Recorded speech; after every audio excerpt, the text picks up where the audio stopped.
Hello friends, आप सभी का मिश्रास क्लासेस में बहुत बहुत स्वागत है। बच्चों, आज हम आप सभी के लिए हिंदी का एक विशेष टॉपिक, इम्पोर्टेंट चैप्टर संधि के ऊपर डिस्कस करूंगा। संधि के ऊपर चर्चा करूंगा कि संधि क्या है, संधि का अर्थ क्या है, संधि की परिभाषा क्या है, संधि के प्रकार कितने हैं, संधि विच्छेद कैसे किया जाता है। इन सभी टॉपिक्स के ऊपर हम आज आपसे चर्चा करने वाले हैं। आप सभी संधि को समझने का प्रयत्न करें। संधि क्या है, तो आइए समझते हैं। संधि को हिंदी में ज्वाइनिंग कहते हैं, संधि को इंग्लिश में ज्वाइनिंग कहते हैं। संधि को ज्वाइनिंग कहा जाता है। संधि का जो अर्थ है, वो है मेल या संयोग। आप कुछ भी कह सकते हैं, मिलाप भी कह सकते हैं, मेल भी कह सकते हैं और संयोग भी कह सकते हैं। संधि की परिभाषा क्या है? संधि की परिभाषा है दो वर्णों के मेल से उत्पन्न विकार को संधि कहते हैं। वर्ण को अक्षर कहा जाता है। वर्ण मीन्स अक्षर होते हैं। तो दो वर्ण जब आपस में मिलते हैं तो दोनों वर्णों के मेल से जो विकार उत्पन्न होता है, जो एक नया शब्द उत्पन्न होता है, उसको संधि कहा जाता है। इतना आपके समझ में आ गया होगा। दो वर्ण होंगे, दोनों वर्णों के आपस में मेल से जो नया वर्ण उत्पन्न होगा, अर्थात जो विकार उत्पन्न होगा, जो परिवर्तन उत्पन्न होता है, उसे संधि कहा जाता है। अब इस संधि के प्रकार होते हैं। संधि के प्रकार कितने हैं? संधि 3 प्रकार की होती है। इस संधि के 3 प्रकार होते हैं। वो 3 प्रकार कौन कौन से हैं? नंबर 1 स्वर संधि, नंबर 2 व्यंजन संधि और नंबर 3 विसर्ग संधि। संधि 3 प्रकार की होती है, स्वर संधि, व्यंजन संधि और विसर्ग संधि। तो आपने इतना समझ लिया कि संधि क्या है और संधि के प्रकार क्या हैं। अब हम समझेंगे कि नंबर 1 स्वर संधि क्या है। तो स्वर संधि जो है, स्वर संधि क्या है, स्वर संधि का अर्थ क्या है? तो जैसा कि आप समझ पा रहे हैं कि स्वर संधि, अब स्वर से, इस संधि से ही, इस संधि के नाम से ही स्पष्ट हो जाता है कि स्वर संधि, स्वर मीन्स स्वरों का मेल, जहां पर स्वरों का मेल हो वो स्वर संधि होगी। अब इसका मीन्स मैंने यहां पर आपके लिए लिख दिया है, अर्थ कि स्वर वर्णों का आपस में मिलाप या संधि। स्वर मीन्स स्वर वर्ण, अर्थात स्वर अक्षर। स्वर संधि, स्वर अक्षर का मेल, स्वर वर्णों का आपस में मिलाप या मेल या संधि, आप कुछ भी कहें। परिभाषा है इसकी, स्वर संधि की, कि एक स्वर के साथ दूसरे स्वर के मेल से, एक स्वर हो और एक स्वर दूसरे स्वर के साथ जब मेल करता है, जब जुड़ता है, मेल से किसी एक या दोनों स्वरों में जो विकार उत्पन्न होता है, वह स्वर संधि कहलाता है। एक स्वर जब दूसरे स्वर से जुड़ते हैं, एक स्वर जब दूसरे स्वर से मिलाप करते हैं या मेल करते हैं, तो किसी एक या दोनों स्वरों में जो विकार उत्पन्न होता है वो स्वर संधि कहलाता है। यहाँ पर स्पष्ट लिख दिया गया है, किसी एक या दोनों स्वरों में जो विकार उत्पन्न होता है वह स्वर संधि कहलाता है। अब इस विकार को हम आगे इसके प्रकार में समझेंगे। स्वर संधि के प्रकार हैं। संधि के प्रकार थे 3। तो मैंने पहली संधि आपको पढ़ाना स्टार्ट किया है, शुरू किया है। तो स्वर संधि के भी प्रकार हैं। स्वर संधि के ये प्रकार आप सामने देख पा रहे हैं, 5 प्रकार लिखे गए हैं। हिंदी में 5 प्रकार की संधि का जिक्र है स्वर संधि के अंतर्गत, लेकिन संस्कृत में इसकी संख्या अधिक है। तो यहाँ पर हम हिंदी आपको बता रहे हैं, हिंदी पढ़ा रहा हूं, इसलिए मैं आपको यहाँ पर इतनी ही संधि की चर्चा करूंगा। जब मैं संस्कृत में संधि आपको पढ़ाऊंगा तो मैं अन्य संधि को भी इसमें इंक्लूड कर लूंगा। तो स्वर संधि के प्रकार, नंबर 1 दीर्घ संधि, नंबर 2 गुण संधि, नंबर 3 वृद्धि संधि, और नंबर 4 है नंबर 4 यण संधि, और नंबर 5 अयादि संधि। ये 5 प्रकार की संधि स्वर संधि के अंतर्गत हमें पढ़ना है। हमने स्वर संधि का अर्थ, स्वर संधि की परिभाषा समझ लिया है कि स्वर संधि की परिभाषा क्या है।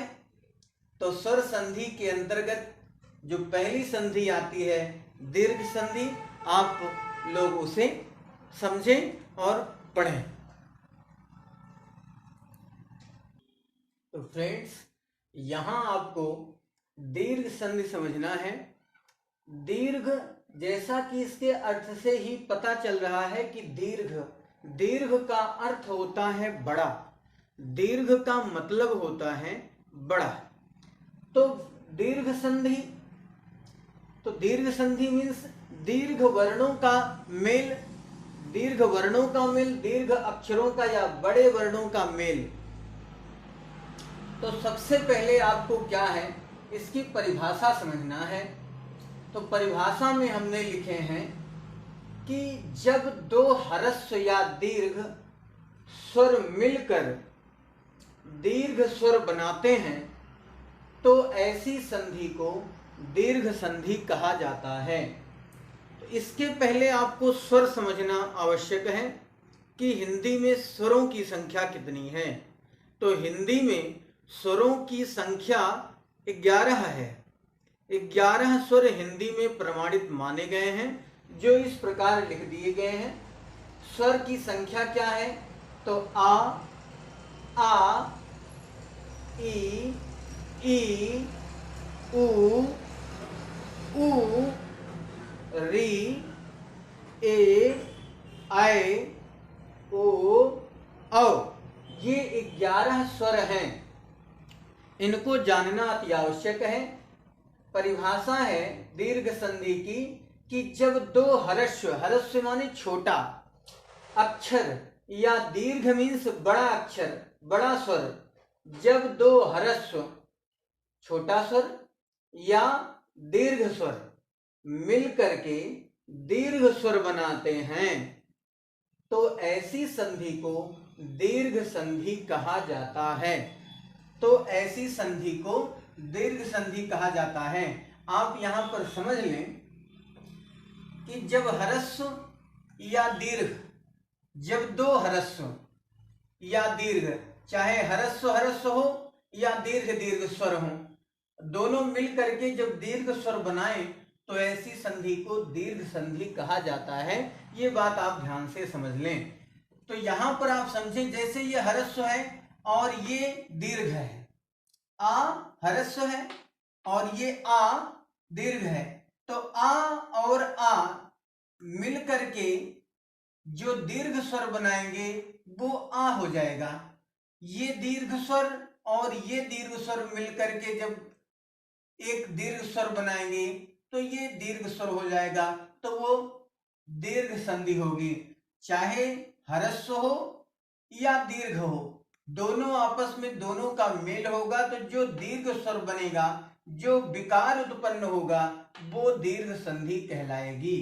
तो वही आपसे कहा गया कि जब दो ह्रस्व या दीर्घ स्वर मिलकर दीर्घ स्वर बनाते हैं तो ऐसी संधि को दीर्घ संधि कहा जाता है। इसलिए यहाँ पर आपको स्वर के विषय में जानकारी दे दी गई, क्योंकि इस संधि में स्वरों के ऊपर ही चर्चा की गई है। जैसे यहाँ पर आप मान लें ये ह्रस्व है ई और ये दीर्घ है ई। जब ये दीर्घ ई और ह्रस्व ई दोनों मिलकर के दीर्घ स्वर बनाएंगे तो दीर्घ संधि होगी।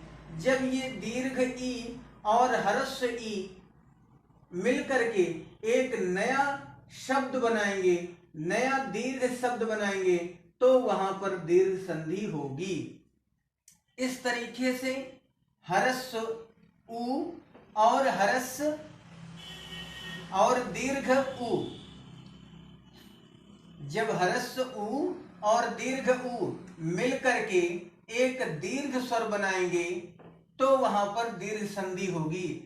ह्रस्व और ह्रस्व भी आपस में जुड़ सकते हैं, दीर्घ दीर्घ भी आपस में मेल कर सकते हैं, तो जो नया शब्द बनेगा वो दीर्घ संधि होगी। ये जरूरी नहीं है कि केवल ह्रस्व और ह्रस्व ही मिले, नहीं, ह्रस्व और दीर्घ भी मिल सकते हैं, दीर्घ और ह्रस्व भी मिल सकते हैं। जब दोनों का मेल हो, दोनों का मिलाप हो तो जो शब्द बनेगा वो दीर्घ शब्द बनेगा, दीर्घ स्वर बनेगा, तो वहां पर दीर्घ संधि होगी। ये री है, ये ह्रस्व री है, ये दीर्घ री है। दीर्घ री भी नीचे ऐसे लगा दिया जाता है तो वो दीर्घ री मानी जाती है। तो ये ह्रस्व री और ह्रस्व री मिलकर के दीर्घ री बना सकते हैं, और दीर्घ री और दीर्घ री मिलकर के भी जब दोनों का मिलाप होगा, मेल होगा आपस में, तो दीर्घ री भी बनेगा। तो जो दीर्घ स्वर आएगा वो दीर्घ संधि कहलाएगी। अब यहाँ पर आप उदाहरण के माध्यम से समझें। जैसे यहाँ पर लिखा गया पुस्तक जमा अर्थी, पुस्तक धन अर्थी, पुस्तक अर्थी। अब यहाँ पर इसका जो ध्वनि स्वर है, ध्वनि इसकी जो निकल रही है ध्वनि अक्षर, तो पुस्तक आ, यहां पर इसकी जो ध्वनि है इस शब्द की, पहले शब्द की अंतिम ध्वनि और दूसरे शब्द की पहली ध्वनि, जब आप देखेंगे और इनके स्वरों को आप जब मेल करके और एक दीर्घ स्वर बनेगा तब वहां पर आपको समझ में आएगा। तो यहां पर पुस्तक, तो यहां पर आ, ये पहले शब्द का अंतिम ध्वनि और दूसरे शब्द की पहली ध्वनि, तो पुस्तक आ, यहां पर आ ध्वनियां हो रही है। और यहां पर अर्थी, इस शब्द का पहला अक्षर, पहला वर्ण, यहां पर भी आ इसकी ध्वनि हो रही है। तो पहले शब्द की अंतिम ध्वनि और दूसरे शब्द की पहली ध्वनि दोनों मिल करके जब विकार उत्पन्न करेंगे तो क्या विकार होगा? ह्रस्व और ह्रस्व मिल करके क्या बना गए? दीर्घ बन गए।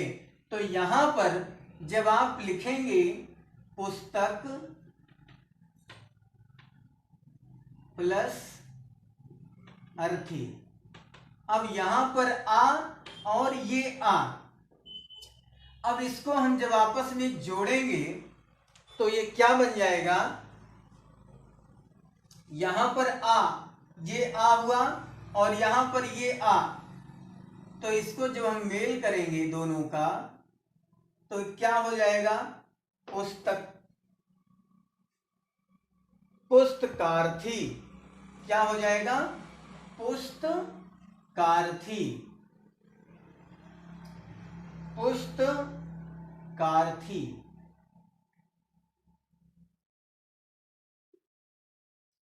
पुस्तकार्थी हो गया। अब यहां पर पुस्तक में ये बड़ा आ यहां आ करके जुड़ गया और था शब्द यहां पर लग गया, इसलिए ये पुस्तकार्थी हो गया। यहां पर वर्ण इसका दीर्घ हो गया। अगला है गीत, यहां पर ता, गीत आ शब्द का उच्चारण हो रहा है, आ वर्ण का उच्चारण हो रहा है। यहां पर भी अंजलि, आ शब्द का उच्चारण हो रहा है, तो पहले शब्द का अंतिम वर्ण और दूसरे शब्द का पहला वर्ण, ये दोनों हरस्व हरस्व वर्ण हैं।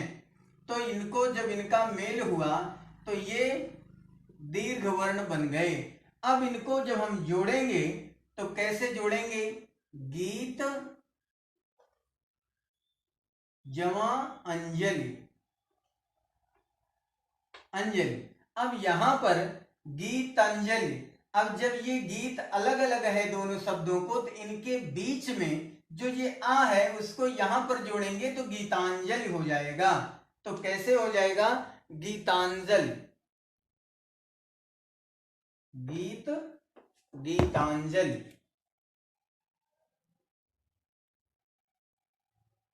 गीतांजलि, गीतांजलि। इस तरीके से आ यहां आकर के मिल गया, बचा था क्या? जल, तो गीतांजलि हो गया। नेक्स्ट है सत्य अर्थी। सत्य, यहां पर आ, सत्य, सत्य प्लस अर्थी, तो यहां पर आ शब्द का उच्चारण हो रहा है, सत्यार्थी हो जाएगा। यहां पर आ सत्य और यहां पर दीर्घ वर्ण आ और आ बड़ा हो गया, सॉरी यहां ऊपर लिखना था, आ प्लस आ। सत्य, यहां का भी वर्ण जो है, इस शब्द का लास्ट वर्ण, अंतिम वर्ण हर्षव है, और इसका अर्थी का भी दूसरे शब्द का पहला वर्ण भी हर्षव है। ये जब दोनों में आपस में मेल हुआ तो ये दीर्घ वर्ण बन गया। अब यहां पर सत्य प्लस अर्थी, इस तरीके से हुआ। अब ये आ यहां है और ये आ ये है। अब हम इसको अगर मिटा दें, इनको हटा दें, तो क्या होगा? ये आ और आ दोनों का, अब ये जब आपस में मिलेंगे तो क्या हो जाएगा? सत्यार्थी हो जाएगा। इस तरीके से सत्यार्थी। तो आधा ये और आधा ये क्या हो गया? ये दीर्घ बन गया। हरस्व ये दीर्घ बन गया। तो यहां पर दीर्घ आ गया, इधर का आ और इधर का आ, ये यहां पर मिल गए। तो इस तरीके से सत्यार्थी हो गया। अब यहां पर सत्याग्रह, सत्याग्रह, तो सत्य प्लस आग्रह, तो यहां पर आ प्लस आ, पहले शब्द का अंतिम वर्ण और दूसरे शब्द का पहला वर्ण। यहां पर सत्य, ये आ हर्स्व वर्ण, यहां पर ये दीर्घ वर्ण, तो इज इक्वल टू दीर्घ ही होगा। तो यहां पर सत्य प्लस आग्रह, सत्य प्लस आग्रह। अब यहां पर ये आ आया है, इसको हम यहां पर ऐसे ही मिटा दें और ये सत्य रह गया। तो यहां पर जब हम आ जोड़ेंगे तो ये आ हट जाएगा, पूर्ण हो गया, आधा था, और ग्रह पीछे से ये बचा, तो इसको यहां जोड़ दें तो सत्याग्रह। इस तरीके से इसका विच्छेद किया जाएगा। नेक्स्ट है विद्या प्लस अर्थी या विद्या जमा अर्थी। तो यहां पर हमारा वर्ण जो है, पहले शब्द का अंतिम वर्ण ये दीर्घ वर्ण है, विद्या, आ बड़ा आ का उच्चारण हो रहा है, अर्थात ये दीर्घ वर्ण का उच्चारण हो रहा है। और अर्थी, यहां पर दूसरे शब्द का पहला अक्षर जो है वो हरस्व है, छोटा है, तो आ बड़ा आ हो गया। तो यहां पर आ दीर्घ स्वर बन गया। अब यहां पर जब हम लिखेंगे विद्या, विद्या, और यहां पर लिखेंगे अर्थी, अर्थी।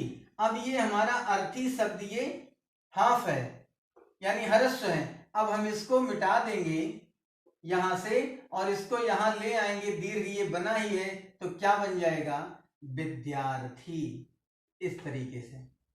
नेक्स्ट है कपि इंद्र, कपि इंद्र।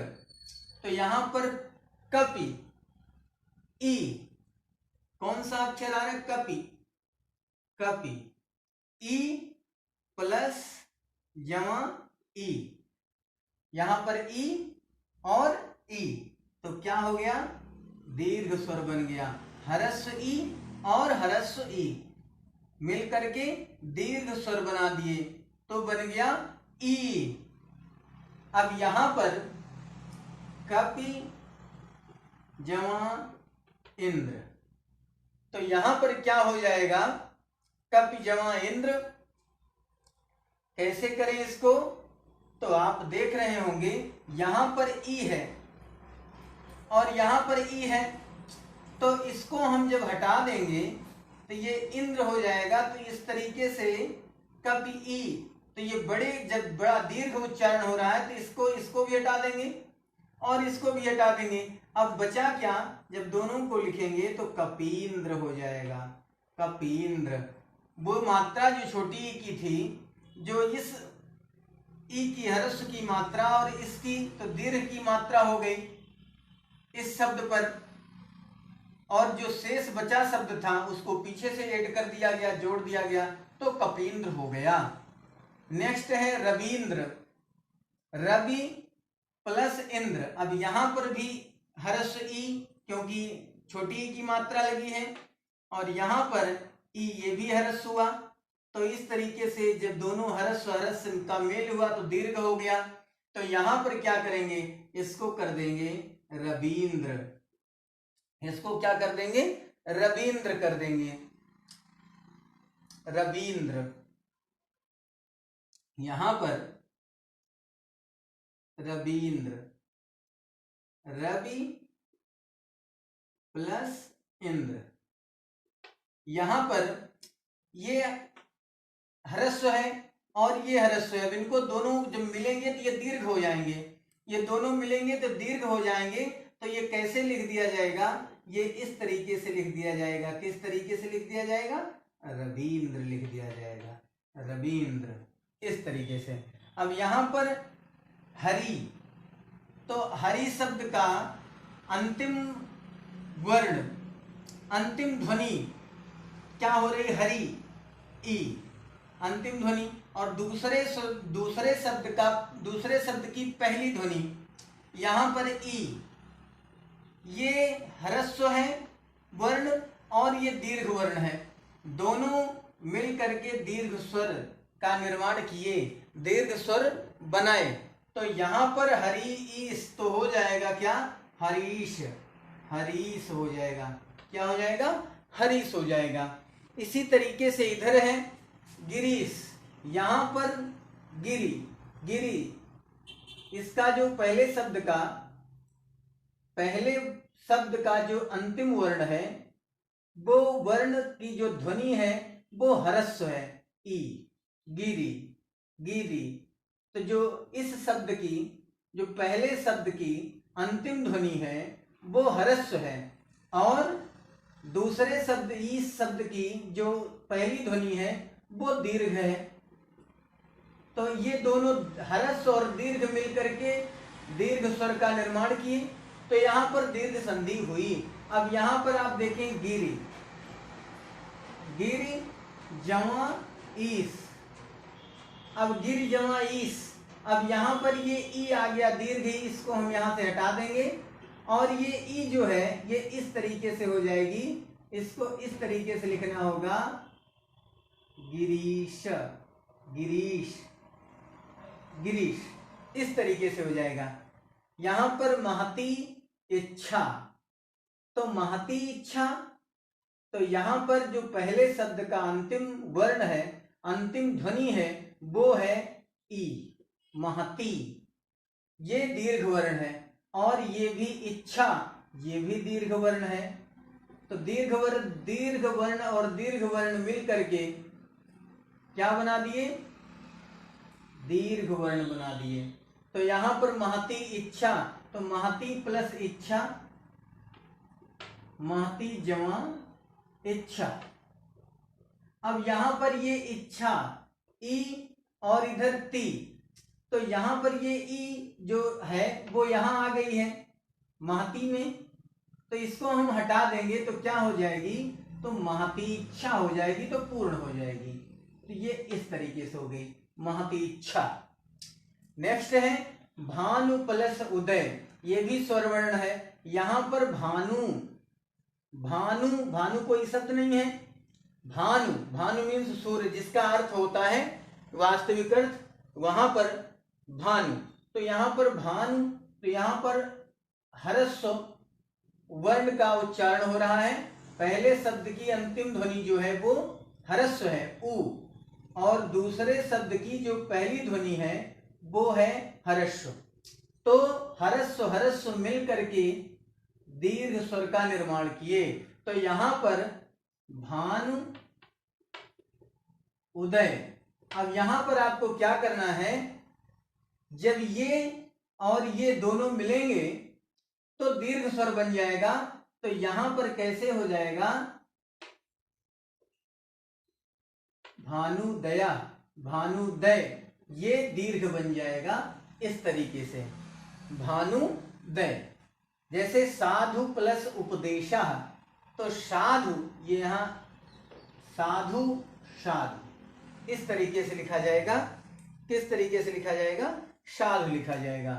साधु प्लस उपदेश या साधु जमा उपदेश, तो यहां पर साधु, यहां पर जो पहले शब्द का अंतिम वर्ण है, अंतिम ध्वनि है, वो हरस्व है उ। जो पहले शब्द की अंतिम ध्वनि है वो क्या है, हरस्व है यहां पर ये, और ये दूसरे शब्द की जो पहली ध्वनि है वो भी हरस्व है उ। तो उ और उ ये दोनों हरस्व हरस्व मिल करके दीर्घ स्वर का निर्माण किए उ। तो यहां पर जो है साधु, अब इसको इस तरीके से लिखेंगे, साधु जमा उपदेश, उपदेश। अब यहां पर जब ये और ये मिलेंगे तो दीर्घ बन जाएंगे। तो यहां पर जब हम इसको हटाएंगे और जोड़ देंगे तो साधु साधुपदेशा हो जाएगा, साधुपदेशा, साधुपदेशा, इस तरीके से हम इसको करेंगे। तो इसको जो ये बड़ा ऊ है इसको यहां पर इस तरीके से कर देंगे तो साधुपदेशा बन जाएगा, साधुपदेशा। नेक्स्ट है लघु ऊर्म। यहां पर हमारा जो लघु पहले शब्द का जो अंतिम ध्वनि हो रही है वो हमारी हरस्व हो रही है, हरस्व से उच्चारण हो रहा है, और दूसरे शब्द की जो पहली ध्वनि है वो दीर्घ से उच्चारण हो रही है। तो हरस्व और दीर्घ मिल करके स्वर जो है ये दीर्घ स्वर का निर्माण किए। तो जब स्वर स्वर आएगा, दीर्घ स्वर बनेगा तो दीर्घ संधि होगी। तो यहां पर हो जाएगा लघूर में, लघूर में, लघूर में। इसको मैंने ऐसे नहीं बताया, तो लघु प्लस ऊर में उसी तरीके से जैसे ऊपर पढ़ते आए हैं वैसे हो जाएगा। यहां पर मात्रा इसकी बदल गई, चेंज हो गई, उ दीर्घ स्वर बन गया, इसलिए यहां पर है मातृ ऋणम, मातृ जमा ऋणम। अब यहां पर मातृ री, यहां पर ये री जो है हमारी हरस्व है, और यहां पर भी हमारी री ऋणम शब्द की जो पहला स्वर है हमारा, पहली ध्वनि है हमारी, वो हरस्व है। अब ये दोनों हरस्व हरस्व मिल करके दीर्घ री का निर्माण किए। दीर्घ री इस तरीके से लिखी जाती है, दीर्घ री। तो ये जब दीर्घ बन गई तो हो जाएगा क्या, मातृणम। क्या हो जाएगा, मातृ ऋणम। तो ये मातृणम हो जाएगा, क्या हो जाएगा, मातृणम, मातृणम, इस तरीके से लिख दिया जाएगा। ये मात्रा यहां पर री की आ गई तो ये बन गया मातृणम। ऐसे पितृणम है, तो यहां पर री हरस्व वर्ण है और यहां इसका पहला हरस्व है। तो ये जब हरस्व हरस्व हो गए, हरस्व हरस्व आपस में मिले तो फिर क्या बन गया, ये बन गया दीर्घ, ये दीर्घ बन गया। तो जब ये दीर्घ बन गया तो इसका क्या हो जाएगा, जिस तरीके से मातृणम हो गया उसी तरीके से पितृणम हो जाएगा, पितृणम। तो यहां पर क्लियर हुई कि इस तरीके से आप जब ह्रस्व या दीर्घ, जब दो ह्रस्व या दीर्घ स्वर मिलकर दीर्घ स्वर बनाते हैं तो ऐसी संधि को दीर्घ संधि कहा जाता है। आपको यहां पर मैंने नियम समझा दिए कि आ ह्रस्व ह्रस्व मिलकर के दीर्घ स्वर बना सकते हैं, दीर्घ दीर्घ मिलकर के दीर्घ स्वर बना सकते हैं। और मैंने स्वर के विषय में आपको बता दिया कि जब स्वर वर्ण मिलकर के, चाहे ह्रस्व स्वर हो या दीर्घ स्वर हो, जब ये मिल करके आपस में और एक दीर्घ स्वर का निर्माण करते हैं तो वहां पर दीर्घ संधि होती है। इतने उदाहरणों के माध्यम से हम आपको दीर्घ संधि समझाने का प्रयत्न किए। आशा करता हूं कि आपके समझ में आसानी से आ गया होगा। अगली संधि हम अगले वीडियो में अगली संधि पर डिस्कस करेंगे।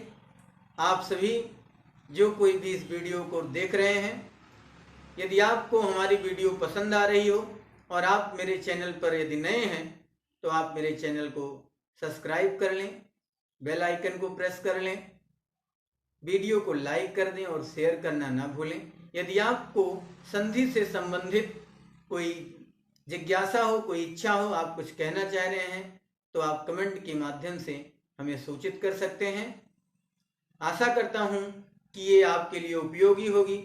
आजकल सभी प्रतियोगी परीक्षाओं में संधि को अक्सर ही पूछा जाता है। तो आज की वीडियो में बस इतना ही। अगली संधि के विषय में हम आपसे नेक्स्ट वीडियो में चर्चा करेंगे। तब तक के लिए थैंक यू, धन्यवाद।